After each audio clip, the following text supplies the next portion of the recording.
I'd like to read some. It's a, it's actually a series of poems that back in 2008 I was told a story of the removal of the Menominee from Lake Powekonnay, which is down by Winneconne. The removal of the Menominee from there to the site of our present reservation. That actual walk as such, this is where the documentation gets mixed. It happened between 1848 and 1851, maybe 52. The story of it is that when that last treaty was signed at the Powekonnay Fairgrounds, it gave the last remaining land west of the Fox River, that was Menominee land, to the government. And then in return, we not only got paid so much an acre, but then we had to move to the site of our present reservation. Now, the treaty was signed in the spring of the year, but it wasn't until a year or so later, and it was January, February, it was right in the middle of the winter, that all of a sudden the government made the decision and said, okay, now you have to leave now. So the main mode of transportation then, really, to go that far was the Wolf River, but it was frozen, there's snow, there's ice. So the government made our people leave then. It's documented that 2400 Menominee started, and we lost 800 along the way. So we wound up at 1600 that made it on that walk. Unbeknownst to me, again, because when I heard that story, the man credited with getting our people home, I carry his name. There's a whole lot that goes on with that. So what I did is I spent some time, and I actually found the historical marker down on Lake Powekonnay. It's on the southern end. It's a small little marker. I had to find it. It took me a while to find it. It says Powekonnay Fairgrounds. So what I did was I walked down to the edge of the lake, and it was June the 1st of 2009, and I says, I'm going to do that walk. Because again, our names are special, and a lot of times we have responsibility. So in honor to honor the man whose name I carry, who got him home, and to honor our ancestors and the ones that lost their lives, and then again into the history, I wanted to do that. So for over a year we planned that. We weren't, I couldn't do the original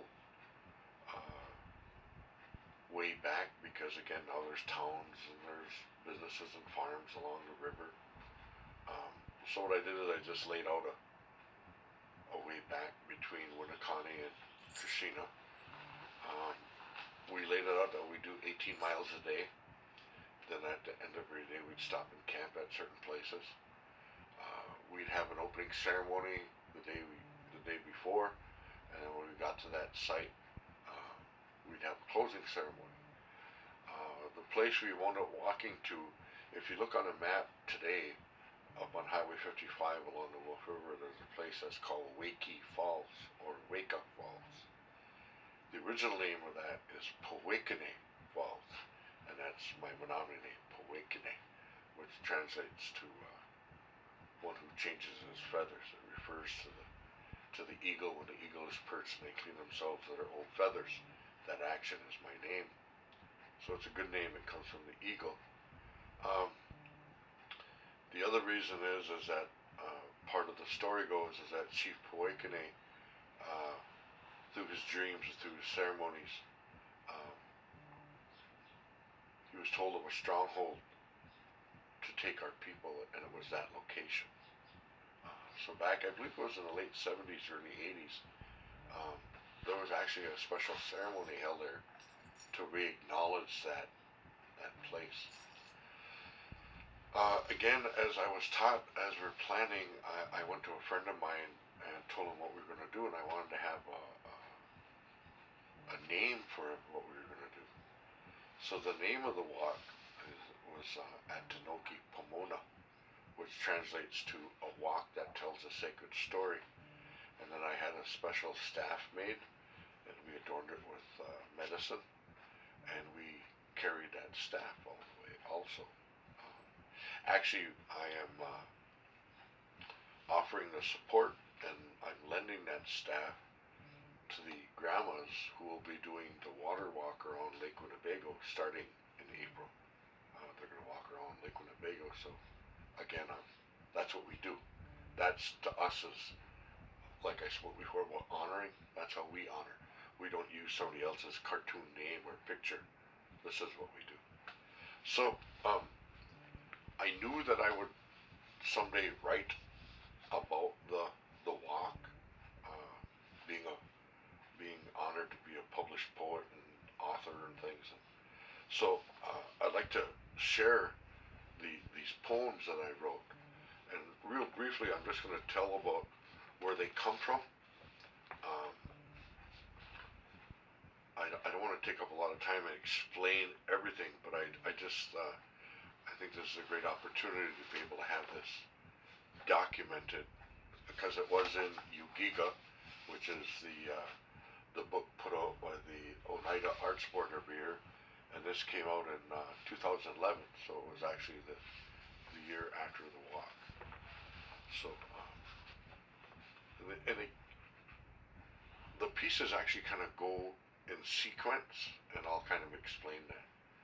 So the first one is called Before the Europeans, and I kind of like what it means, putting myself back in this area again historically. Before the Europeans or anybody were here, it was our people. So before the Europeans. Pristine water, clean air, white pines reaching to the sky, wild game, clean land, prayers that never lie. Miles and miles our people were free, seasons of life still feeding you and me. Our footprints are still fresh, our ancestors made sure to ensure our land, air, and water forever remain pure. So again, very, very, very simple and kind of giving that notation to that simpleton. Next one is called Visitors, because again, now the influence of the Europeans. Around here, a lot of it was the French, some of the English or the British. But again, real simply, the visitors. They dressed different. Some had hair on their face. Their clothes were different, and their lives were a different pace. Some became friends, others did not.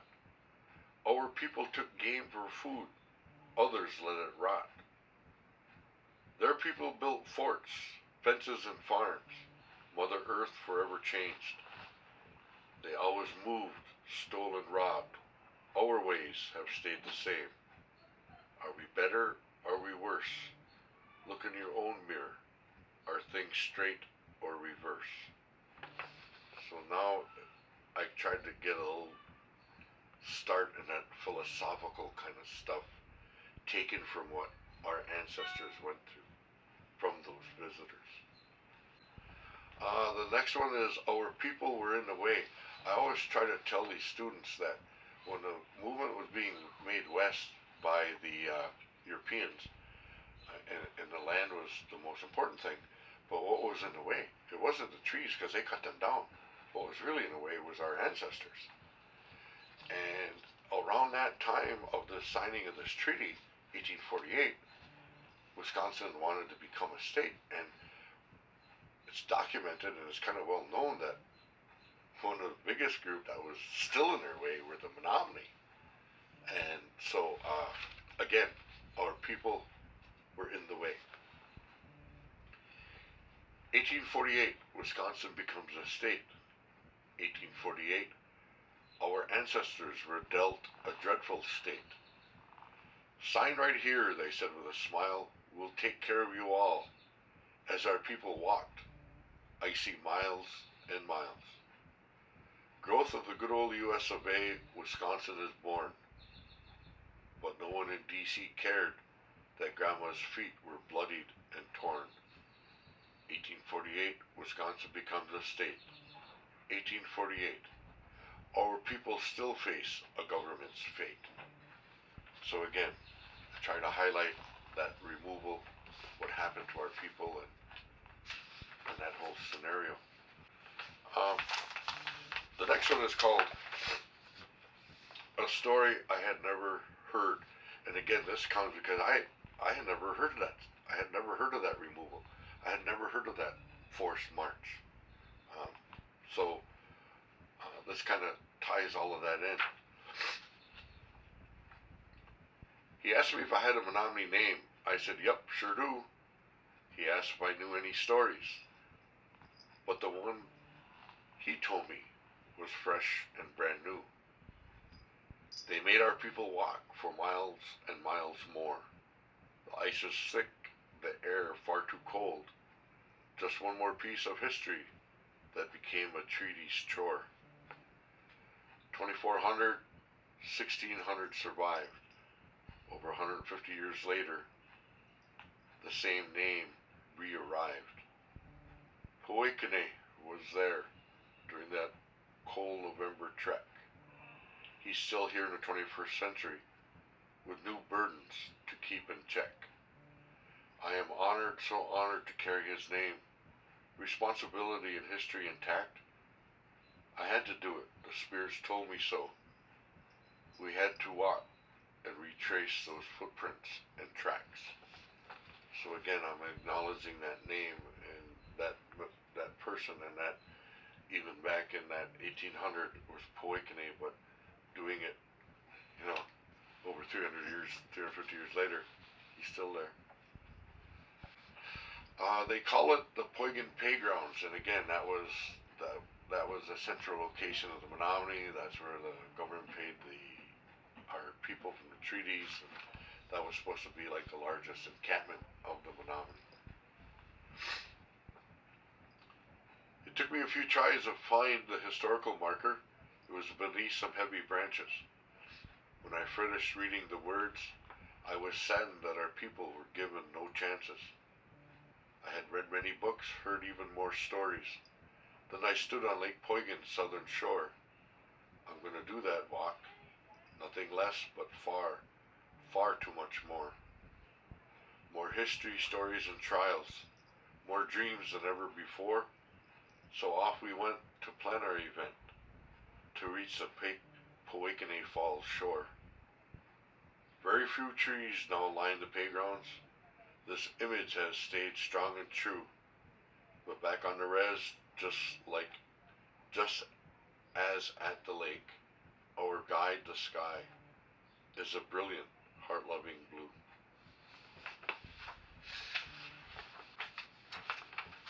Opening ceremony. So this is actually then the opening ceremony this is it.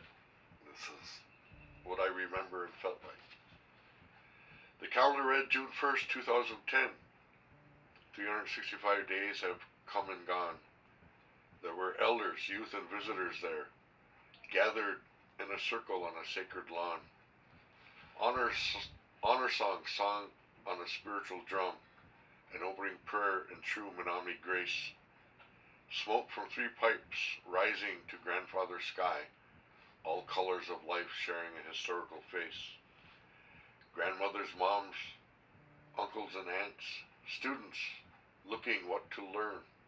Photos were taking and sometimes not, tobacco and sage to burn. Words were shared, some laughter too, history reenacted with respect. The next 6 days were unknown to us all, with open minds for the spirits to inspect. Was it done right? Was it done wrong? Would our ancestors hear our prayers? The unknowns were many, the dedication true. United, we all lived honest cares. The first day, so actually the first day was on June the 2nd, and that was the day that we started. Right from that point at Playground Grounds. At the Powekonnay Playgrounds. Indian time was alive and well. We started over an hour late. It made no difference to all whom were there. We weren't on a time-gauged race. I figured 1,000 paces were all I could do. Those paces turned into miles and miles. And that first day I heard babies crying, then heard laughter from the walkers' smiles. The first time we crossed our blessed wolf, I prayed with honor and pride. Then off we went on a journey of tears, never caring about heat, rain, or stride. Our day ended in a town of honor and respect. The first day was a spiritual tester. Welcomed arms, good company, and food. We shared and learned at a place called Winchester. Our journey begun, our goal intact. But how would this journey be? No need to wonder from the first day to last. Each day we followed their V. What that means is that on that first day we started the walk, and again I got there late, and we went to start late, and we were on that spot, and just as we were ready to leave, a friend of mine said, "Hey Richie, check this out," and he pointed, and there's a flock of geese going north. And I turned to a friend of mine from the res, an elder, and I said, "Charlotte, this is June 2nd. God, I've never seen geese fly this late." She said, "I know." So my friend said, "Well, maybe they're showing us the way." We all laughed. Every day after that, when we would go, before we'd start our first step, we'd look up, and no matter what time of day we left, every day there was a flock of geese went north. So to this day, we call my friend Gooseman. Which is kind of cool.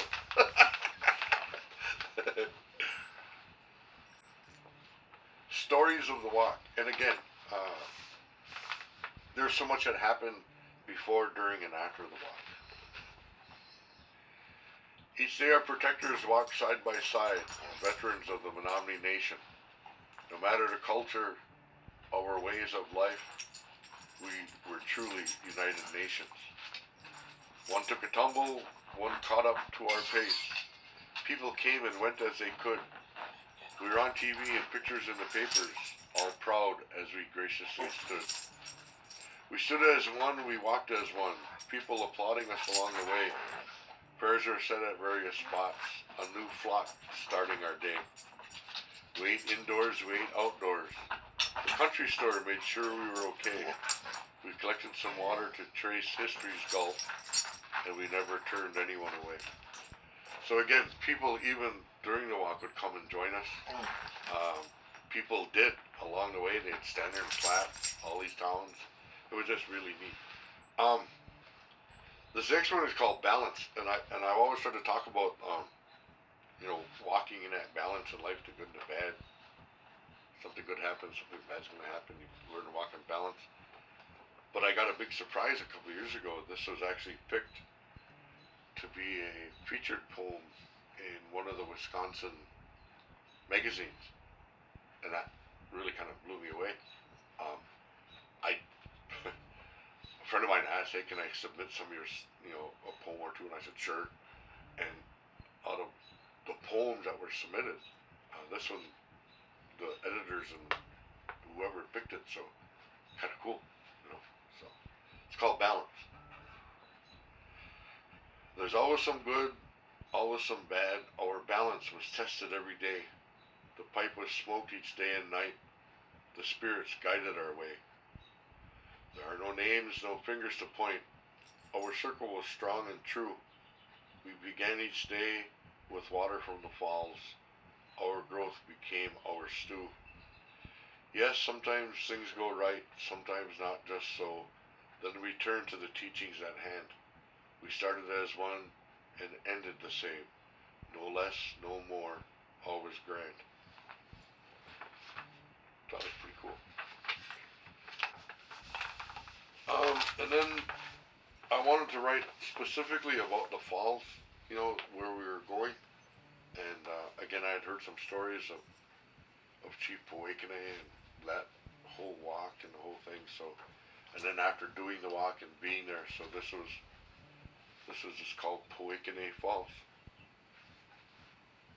The last day was the best as we walked on the res. Walking through K-Town truly felt like home, like coming home. People blowing their horns and waving their support brought back memories of how we roamed. The last few steps from the bridge to the falls, tears flowed freely as our singers sang. We were now in our forest alive with a fawn, and it seemed to us all life rang and rang. I remember the little girl. You're making history, she was told. It warmed my heart seeing those smiling faces, faces of new, young, and old. Now all of a sudden our final steps were made. We all sighed in joyous relief. The feast was prepared. The pipe in repose, our journey honored our belief.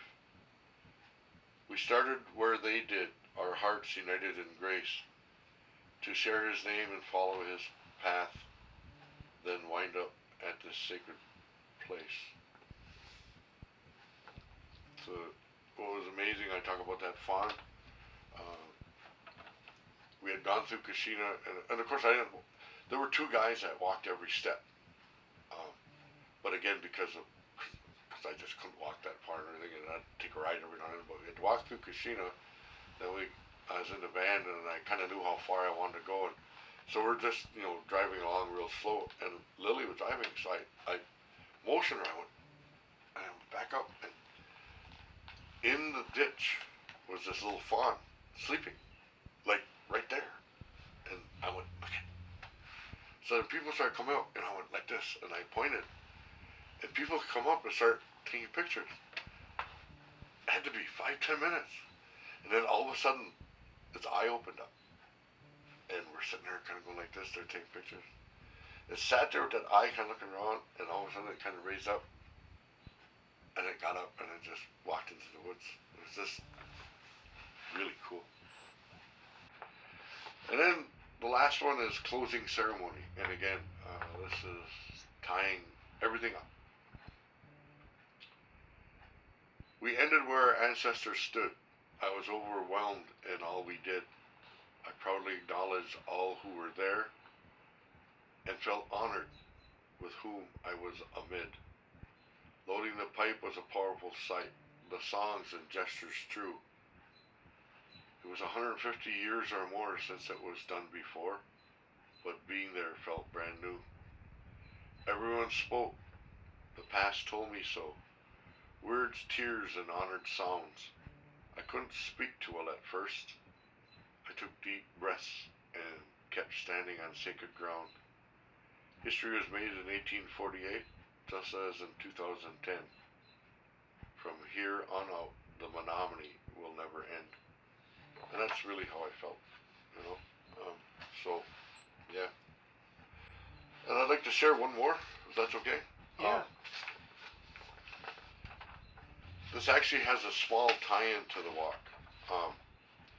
When we got downtown Kashina, there's a shelter there, and they have the Veterans Memorial. And again, in the earlier, one of the first ones, I had gone to our veterans to ask for their support, and every day from opening ceremony to closing, every day, a veteran or two walked with us, because again, they're the true warriors and the protectors. And so when we got downtown Kashina, a friend of mine got up, started walking, and I hollered, and I said, "Hey, Mike, come on, join us." And he said, "Oh, it's okay." I said, No, really, you're a veteran. We're going to honor the veteran." And he said, "No, it's okay, Rich. And I'll see you." So I watched him. I watched him walk across the road, and I watched him go up. And I had grown up with him. He was a Vietnam vet. And it wasn't long after that I got a phone call. And I'm going to say just within a few months after the walk, I got a phone call, and they found his body in a building in Kashina. And so I thought back to the other. I had friends and relatives who were in Nam, other relatives who served, were wounded, or died. Thinking what the veterans did for the walk. So I did this one, and I've been honored that this has been picked up by a lot of other veteran groups and actually by some, I just want to call them religious people to use, which I think is great. That's a great honor. Um, so it's simply just called I'm a Vet. I grew up in a place called K-Town, home of the Menominee. I joined the United States Marine Corps. I wanted to travel from sea to shining sea. They dropped me off in a place called Vietnam, a place I'd never been. It took less than a minute on that beach. My life, as I knew it, came to a crashing end. I'm a vet, and I'm proud. I'm a vet, and I'll say it loud. My life forever changed, now living with mindful pain. I'm a vet. By the time I got back home on the res, it seemed nobody remembered my name. Reels on TV and words on the page somehow brought a nation's shame. PBR wine and pot brought pauses of days gone by. Memorial Days and 4th of Julys made me want to hang my head and cry. But I'm a vet, and I'm proud. I'm a vet, and I'll say it loud. My brothers died for you and me to keep our land and spirits free. I'm a vet. My days are done, my time has come. I see things clear when the dawn shines bright. Now I march in those parades with my head held high, knowing we fought to make things right. Please shake the hands of these ladies and men. Salute if the time feels true. Then stand proud with your heart in your hand, as we all did for the old red, white, and blue. 'Cause I'm a vet, and I'm proud. I'm a vet, and I'll say it loud. Mother Earth holds my heart today, and that's what gives me the right to say I'm a vet. So there's some of my stuff. Thank you. Good night.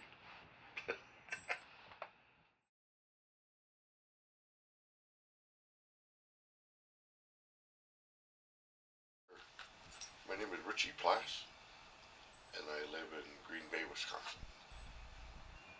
I believe my historic part to this part of Wisconsin is being Menominee. Uh, Green Bay is actually part of our ancestral land. This we are called Wisconsin's original inhabitants, and this was part of our land way back even before the time of contact by the Europeans. So even though I don't live on our present day reservation, we live here on actually the site of the Oneida Reservation. But it's that tie, and it's home. So, and the significance of that too is the Menominee are one of the few tribes east of the Mississippi that our reservation is actually our ancestral homeland, because so many tribes east of the Mississippi were removed and or moved, just like the Oneida.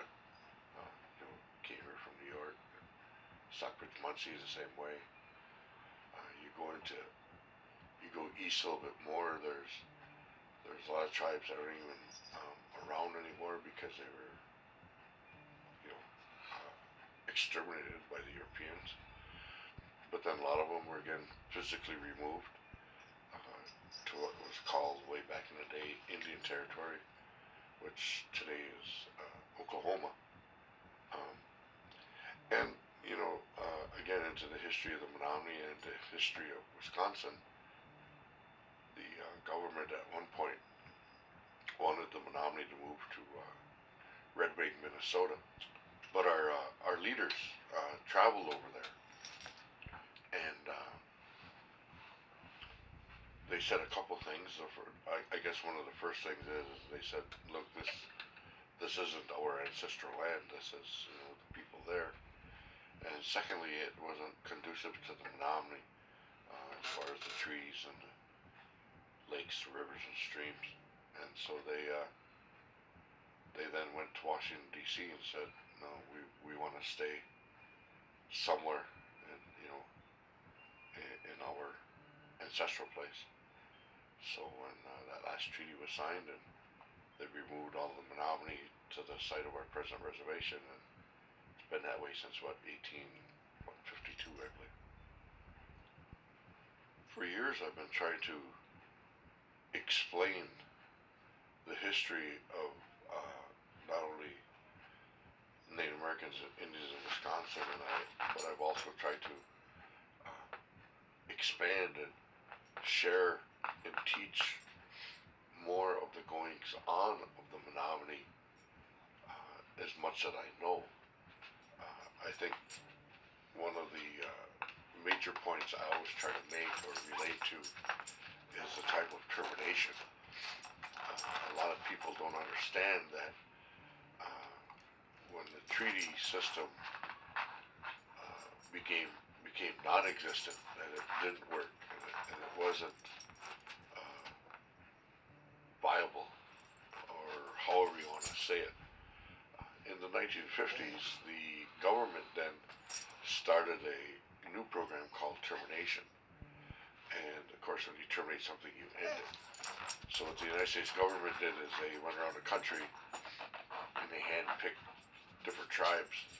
Then they'd go through a process and then initiate a law. And those tribes that were picked were terminated legally.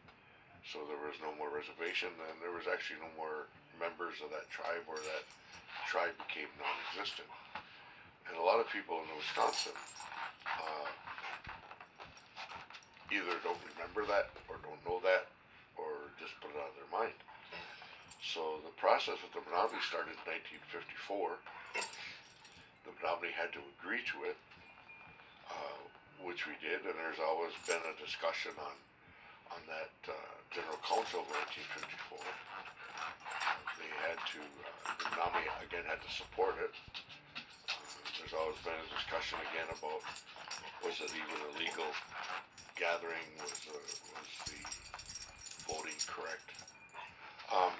So what wound up happening is the main source of our economy back then was the forest, our sawmill, and the timber industry.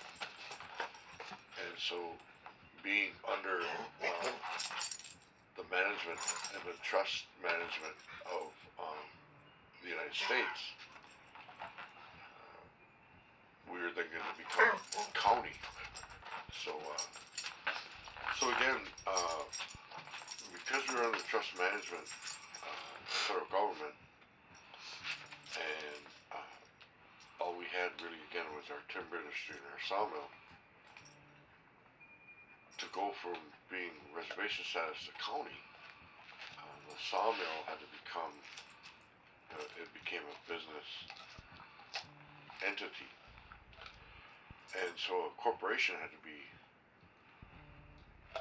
installed or built, however you want to say it. So part of the trade-off or takeaway, whatever words it would be, each enrolled Menominee, I think, got an acre or 2 acres of land, 100 shares of stock in that corporation, which was back that time called Menominee Enterprise Incorporated, and $1,500. So again, that process started in 1954. So in, I believe it was June of 1961, this big magic switch goes off. So there's no more Menominee Indian Reservation. There's no more Menominee Indians.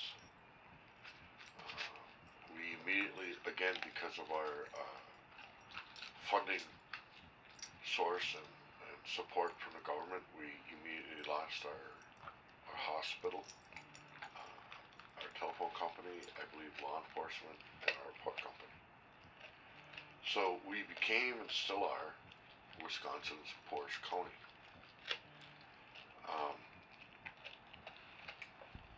So a lot of our, after some years had passed, what a lot of people in Green Bay nowadays don't understand is that Legend Lake, which is right outside of Kashina, which of course is a huge uh, place to go, it's a huge lake. But what a lot of people don't understand is that that's man-made. That there's 7 lakes that were joined together. Um, the reservation, I believe, is what 80 some percent, over 80 some percent woods, and so the actual tax base for real estate is very low. So someone come up with the idea that if we were to take this small little lake east of Kashina and develop it and sell land around that lake for a resort area, that would help the tax base. Well, after a few years, our leaders found that we didn't have the expertise, we didn't have the people, didn't have the technology, didn't have the equipment.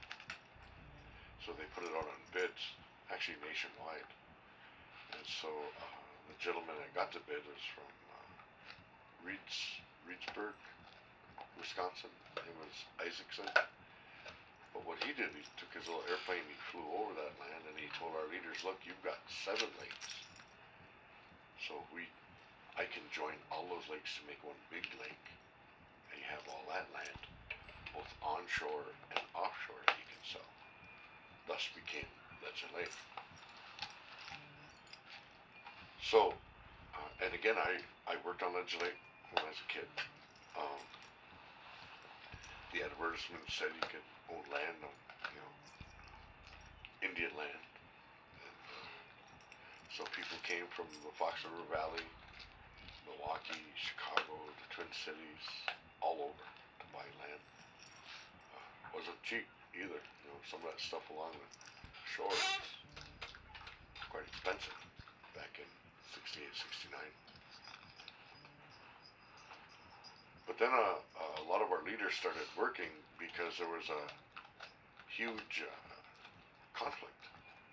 Because a lot of our people then, again, we weren't ready for termination. We didn't really understand what termination was going to be.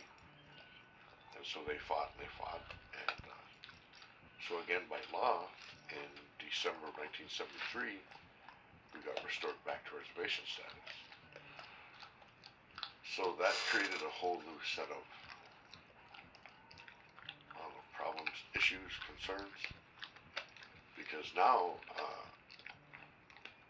the boundaries of our reservation is the reservation. But because we had sold not only the land around Legend Lake, but other land to non-Indian people, it's remained a county. So there's actually like this little invisible line that transfers around the reservation. So then a big issue came, jurisdiction. And it was a mess for a long time. It really was. I mean, I can't tell you how many times there'd be trouble in Shawano or some other town, and the guys cut the rug would race back onto the res. But because of the way the laws were, the state patrol and other counties couldn't come in. I remember even to if the governments or jurisdictions did get hold of someone on a reservation and they had to extradite them, I remember it was actually a big form, that had to be. I think it had to even go through the governor's office. It was challenging. It was interesting. So so a lot of people don't remember that. A lot of people don't know that, and that's part of our history. So I try to share that with people also. So I always end it by saying this. By law, when I was born in 1951, I was an Indian. After 1961, I wasn't an Indian no more. But after 1973, I was an Indian again. And I've actually given written testimony to Congress, I think 3 times, on the effects of termination and actually restoration. And again, I'm one of the people, I still feel that we still feel the effects of termination on a whole lot of different levels. So again, when it comes to history, people today, I think the two biggest issues I get involved in is gaming and the mascot logo issue. And gaming, because people say, well, how come them Indians can have gaming? To which I say, anybody can. Just change the law. And so people will laugh, and I go, but see, our leaders did that. Our leaders changed the law. They amended the United States Constitution. They had to learn all these words, lobbying, constitutional amendment, all these things. They had to learn that. And if you look around the country, you look at Donald Trump, he's not an Indian, he's got gaming. The whole state of Nevada changed. You look at Illinois and these other states that have riverboat gambling, but they're casinos. So leave that one, you can address that one, just change the law. Quit complaining. Then the other big one I'm into is the mascot logo issue. And that's why, again, I keep telling people, a lot of times I use the word Indian, and I get asked, why do I say Indian and not Native American? And it's quite simple, because I tell everybody I was born and raised Menominee Indian. And so that kind of ties into all of that, because growing up, I didn't play Indian as a lot of these schools and towns do. When they talk about they're honoring us, I say you're not honoring us. To me, honor is when you go and you support someone. You acknowledge what they've done in their life, or collectively and because we're talking about the Menominee and the other nations within Wisconsin, you look at the fights and the struggles that we have all endured, and we've had to take on, and we've always held up our sovereign rights that are given to us through the Constitution, that are given to us by our own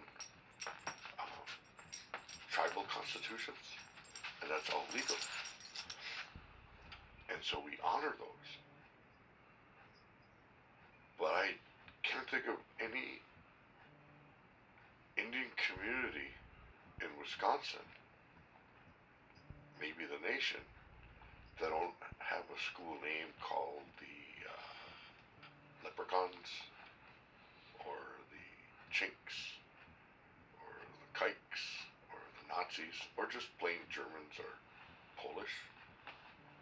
You take almost any generic word that describes or identifies another culture, those are non-existent.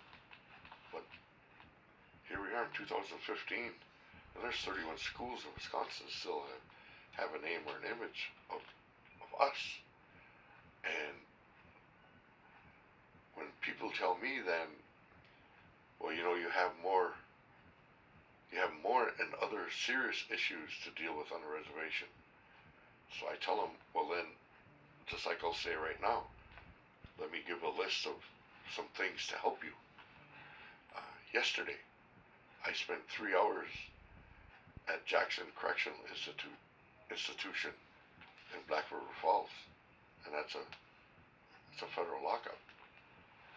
I've worked with inmates, male and female Native inmates, for going on 20 years, not only in the state but around the country. I go in and I honor these people. I'll smudge, do talking circles. I listen to them. So I'm addressing that. Being a man in recovery from 4 addictions, I speak at our different facilities, or sometimes different program directors, again, not only from our reservation, but other ones will call me and ask to come speak about alcoholism, drug abuse, suicide prevention, which I do. When it comes to economic development, back in the 80s, I was the director of economic development for our tribe. And when I started, we had the bingo hall, the logging camp museum, and a small rafting operation. 2 years later, we had brought in 9 other businesses, had nationwide sales distribution of our products, and we put over 260 people to work. Never hear that. Um, Education. You look at the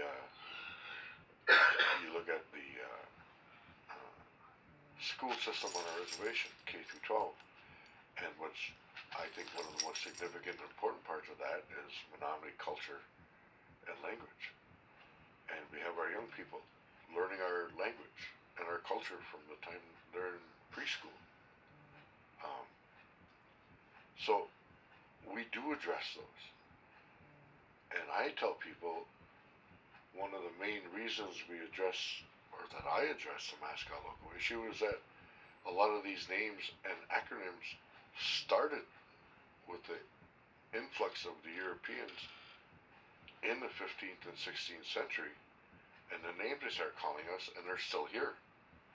And what's more amazing is there's people making money off of it, and they're laughing at us, and they're saying, "Well, get over it. We're just honoring you." So again, I've just explained a whole lot of ways that, to me, we honor each other. But until Mr. and Mrs. Society, whoever they are, because I keep telling me that society says it's okay, I'm here telling you, I don't think it is. I don't agree with it. There's a lot of other Native people that will say that. But, excuse me, but one of the things I think that society also doesn't understand, a lot of our parents, grandparents, aunties, and uncles, they're products of those Indian and government schools. And it was at the times that they spent at those schools that they were told, no, you don't speak your language. No, you don't do your dances. No, you don't sing your songs. No, this is where you had to assimilate into the really, and I sometimes don't like using the word, into the white world. We had to assimilate. We had to assimilate into the mainstream America, and a lot of it's the European ways. And of course, something that came along with that was religion. And so even though we had our own way of praying, and we had our own way of living, we had our own way of enforcement, we had our own way of just dealing with things, was unacceptable.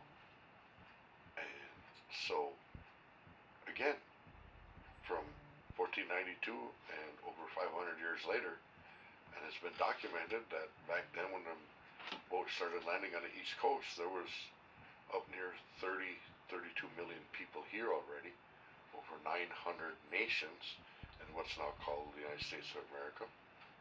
But now I think the census says we number just over 2 million. And I think the government says there's, 530 some or 630 some tribes. So we've lost near 30 million people in just over 500 years. And we're still under that guise or control of the government. So yes, we in Wisconsin we number less than 2% of the population, but we're a significant part of America. And so when it comes to history, people, in my opinion, people make and write their own history what they want to. And what I don't like about that is that the people that do that are not only non-native, they've never grown up on a reservation. Some of them haven't even traveled to one, and they say, "But I've researched." And so that would be like me saying, "Well, I did some research on marbles. And I have found that when you play marbles, you better use this kind of marble because it's not going to shatter. But the other kind, you should really use because that costs more and it's shinier. So you can take almost anything. And I always try to put it into that way. So when it comes to the history, that's how I was taught. That's how I still try to teach. That's how I tried my best to teach my children, and now I'm teaching my grandchildren. But I think on top of that, though, what's been amazing for me is to be able to share with grade school, high school, and now college students, not only in Wisconsin, but across the country. And to me, that's an honor. It's not some white dude running on a gym floor with turkey feathers and paint on his face and doing a really bad version of the cha-cha that I should feel proud and honored, because I'm not. So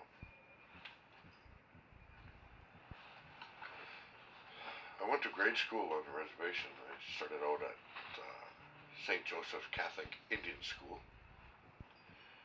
and then they built what was called the public school of Kashina, which wasn't far from our house, right, like less than a half a block. Well, again, being 10 years old, I didn't realize and understand the full effects, force, direction, whatever, of termination. And so little did I know that we were in a reservation more and we were under the state, so they built that public school both in Kashina and Henry in the open. So that's where I went to. I think it was 4th, 5th, and 6th grade, or 5th and 6th grade. So then, 7th, 8th, and 9th grade, I had to go to junior high in Shawano, which is right south of the reservation. It wasn't until I started going to school in Shawano that I realized a couple things. First of all, that I think the big shock and the big impact is when you're in grade school, everything's in one room, you know. But when I started going to junior high, you had homeroom, then you had bell would ring, you went to math, then you went to science, you go all over the building. But then it didn't take too long to realize that you're different. That all of a sudden, and I've said this before, and I've met other people even older than me who went through the government schools. Didn't realize I was poor until then. I always, never needed for anything. But all of a sudden, you go to a school in a community whose value system even starts with the clothes on your back, the way you carry your books, the way you talk, the way you comb your hair. It took a while to understand that. And so that, as I look back, and again, I was the mascot in Shawano my senior year in the winter '68, and I had some bad things happen, and even though I agreed to do it once, I wound up doing it more than that. But again, one of the reasons I did agree to do it is I wanted to show that we were proud, that I was proud to be an Indian. But again, you go to the away game and people are laughing at you, throwing food on you and spitting on you. There is no honor in that. And, so that's what got me into the work that I do. Because way back then, I graduated in '69, and in 1970, Ada Deer asked if I'd give a speech at the Wisconsin Teachers Convention, and she said, I'd like you to, in your way, try to explain to teachers who are not Native or who are not Indian how to teach Indian kids. And I found that speech a while back, and I read that, and it's interesting how it's so close to today. And 1970, that's what, 60-some years ago already. That amazes me, So, well, not 60-some, 40-some. 40 some years ago. Yeah. So, um, so on some things we've advanced and other things we haven't. And then it was then that I decided, you know what? Maybe it's because they don't know who we are. Maybe they don't understand that we still do certain things because that's what we do. That's what keeps us Menominee. That's what keeps us Apache. That's what keeps us Seminole. And that's what we're supposed to do. And as old as I am now, and as older as I keep getting, it gets to be more important. It gets to be more significant. Because we need to do that. That's what we're here for. Because again, we have to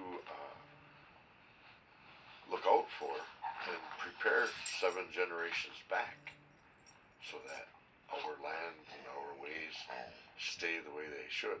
So, Well, my musical journey started in 2nd grade. I got piano lessons at St. Joe's from Sister Catherine Edward. Mom and Dad wanted me to play the piano. They thought I should get into music. And I went,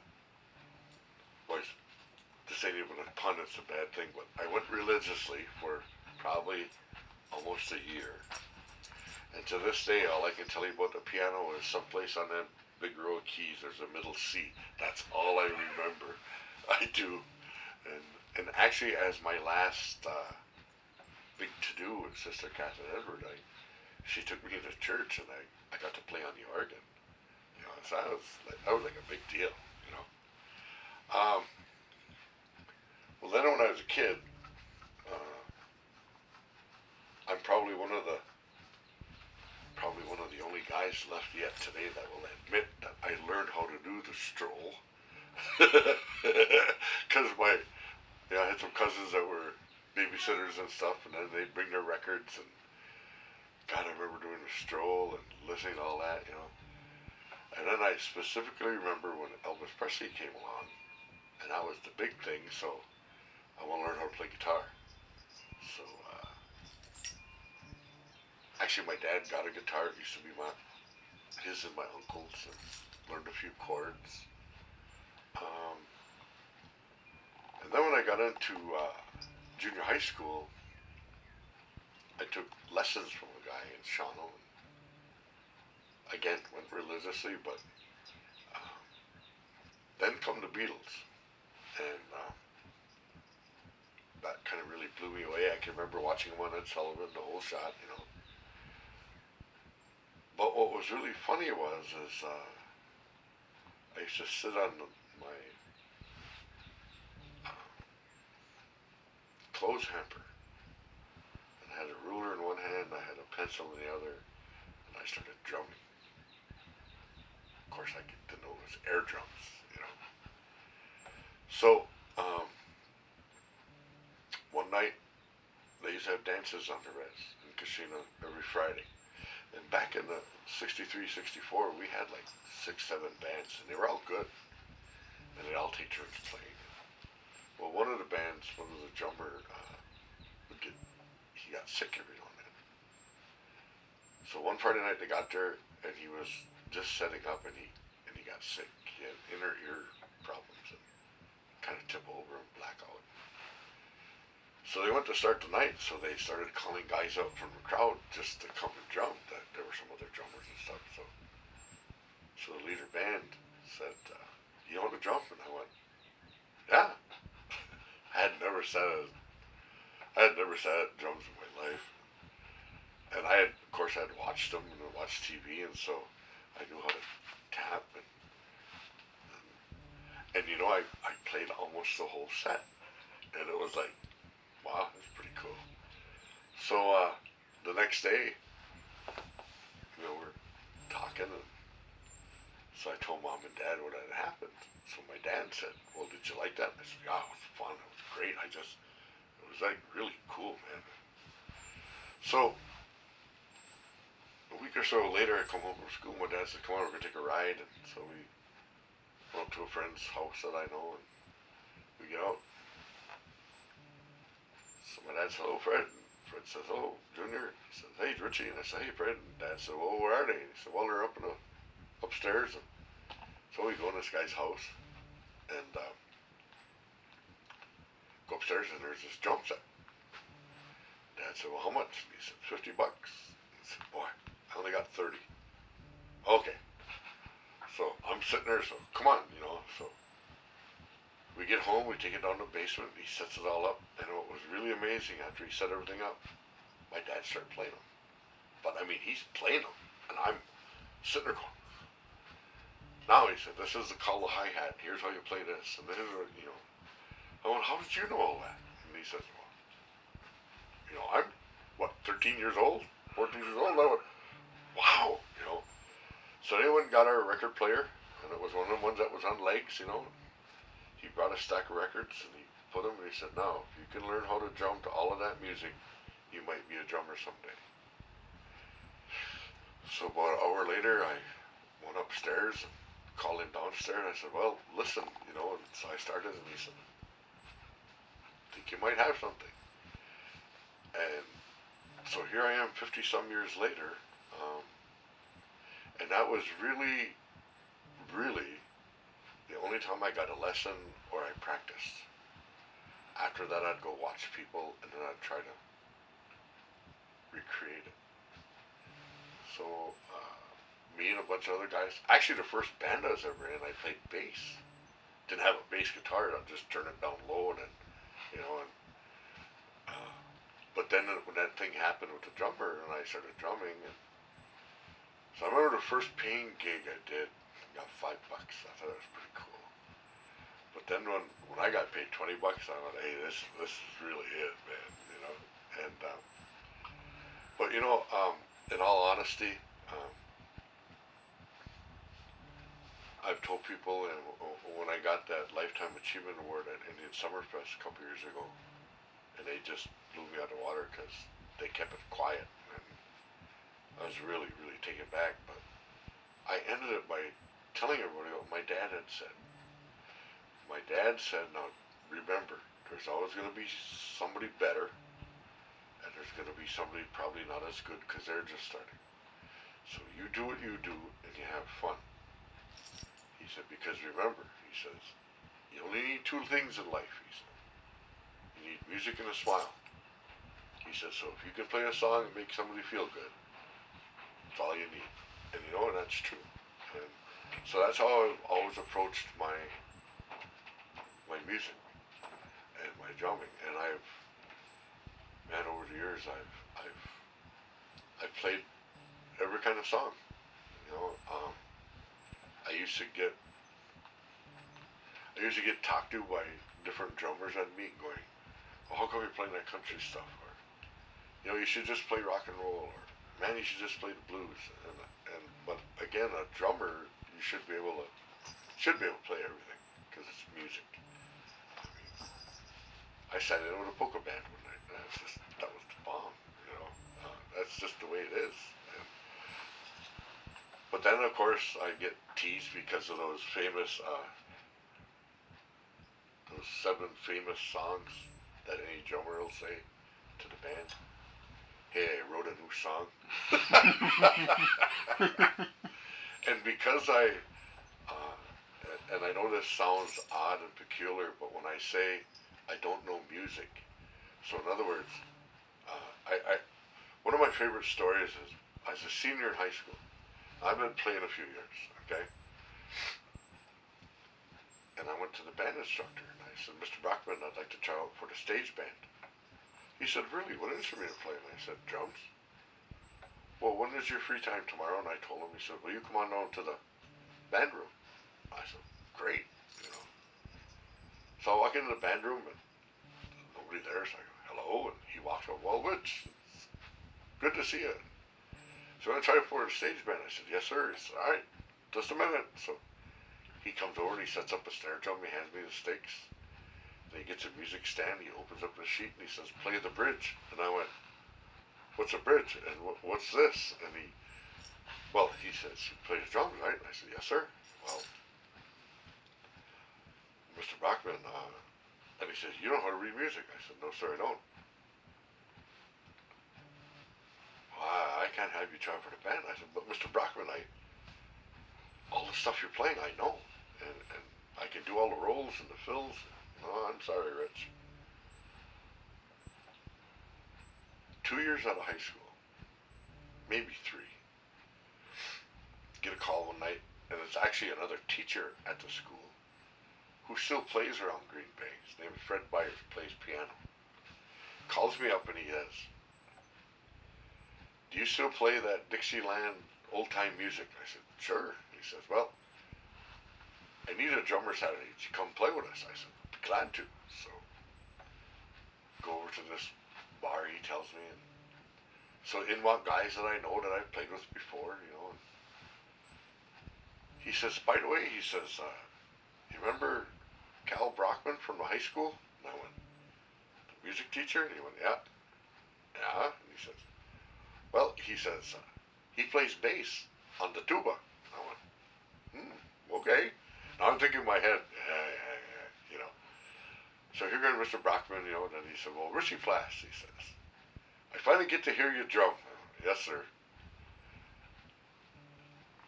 We played like 3 songs, and he looked at me, he said, boy, I should have just even let you try this. You're very good. And I'm thinking, you know, so I kind of got my just due back, you know. But music has opened a lot of doors for me. I've met a lot of people, got to meet some, as they say, big name people, and perform with them. I guess the top of my musical career is, you know, we played the Ryman, you know, the home of the Grand Ole Opry. That's amazing for me, you know. So again, you look at starting in the basement, graduating upstairs to practice, and then parties, clubs, halls. I think I'm on like 9 different recordings with not only our band but other bands, you know. I still get called to play every now and then, which is neat. So now though I religiously only play once a year, and that's with the Indian Summer All-Star Band down in Milwaukee, and that's great. it's just a lot of fun. And so yeah, that's my musical career, man. It's been fun. Cool.